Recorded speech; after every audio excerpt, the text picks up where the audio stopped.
Consigliere, il centro vaccinale ritorna a Pieve di Soligo. Com'è nata insomma, l'esigenza di fare questa richiesta all'ULSS?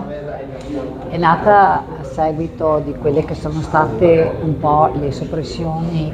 per esigenze chiaramente sanitarie durante il periodo Covid, che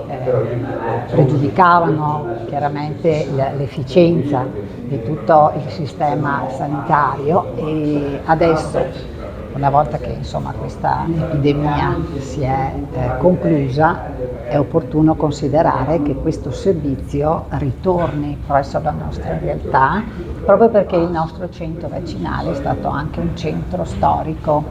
e quindi anche per la popolazione un punto di riferimento alla quale per famiglie